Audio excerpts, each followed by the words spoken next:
It wasn't respectable for a young girl that wasn't married to be singing.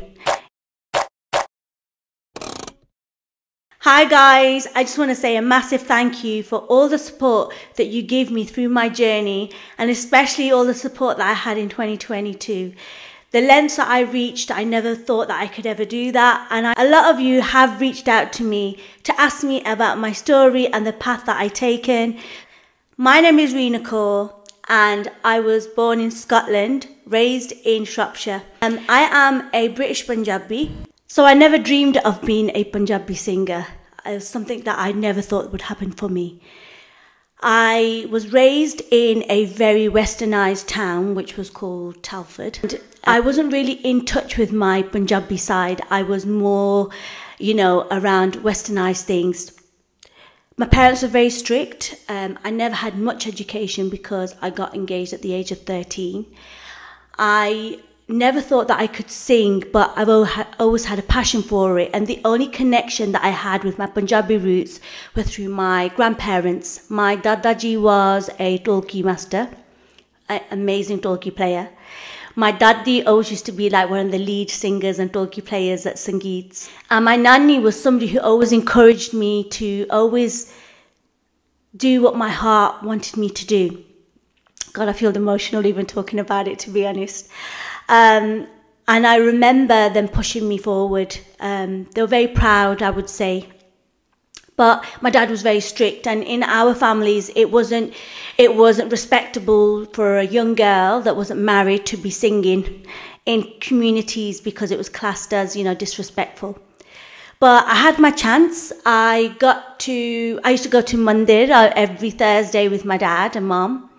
And I had a chance to sing a bhajan. They were very reluctant to let me sing first, but I think it was my mom who asked them, she really wants to sing, can she do it? And I used to have a little red book, and I used to have all my bhajans in there. I sang the once, and everybody absolutely loved it, and it was sort of like a demand. Like everybody was like, "Oh, can you sing next week? Can you sing today or whatever?" So that's the first time I ever even sat on a stage, as when we had it was a big sort of like Sai Baba's birthday, and we all celebrated it, so it was really nice. And from there, when I got married at the age of 19, I wasn't allowed to be a voice. So again, I wasn't allowed to sing. It was kind of disrespectful, and it was like, you should be seen but not heard. But I grew my own kind of community around myself with my friends.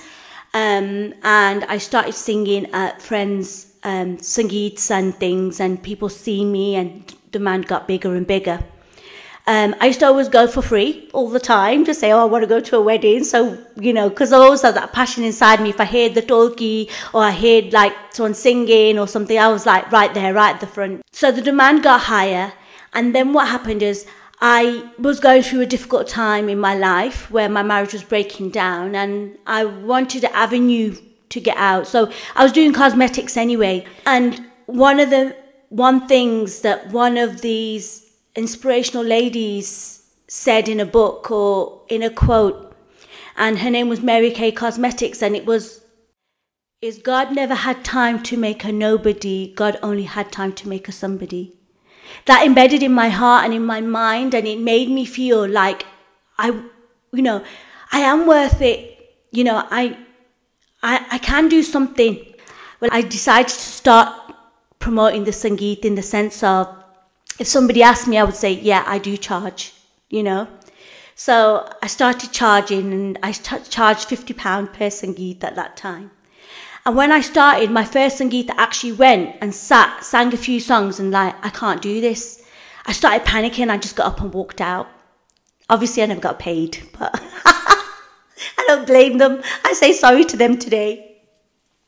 And then what happened was, the demand just got higher and higher and higher and higher. And even though I was having difficulty in my life, I used to wipe my tears and just pull forward.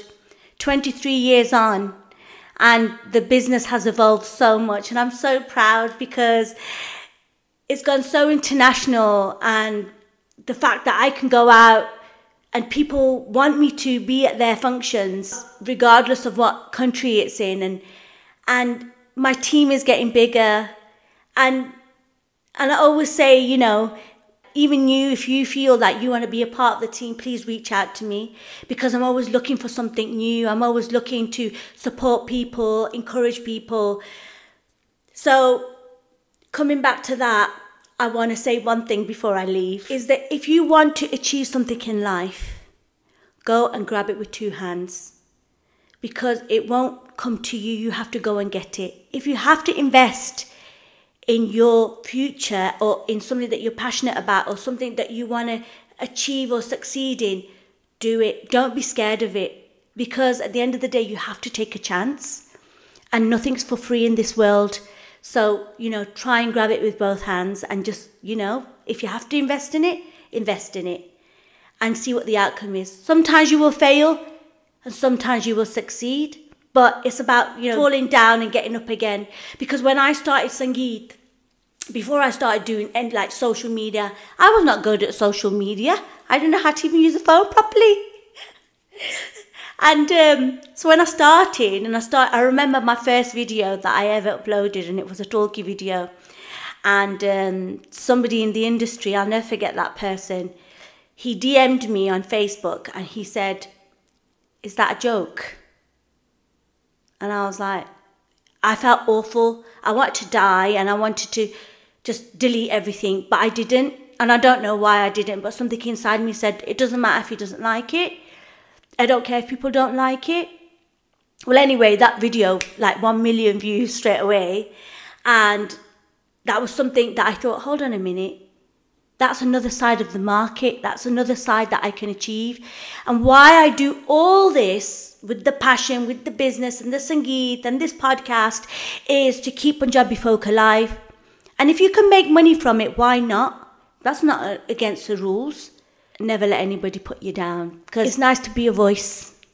And I hope that this voice connects with you guys. And I hope that you can listen to me more. Till the next time. Peace out.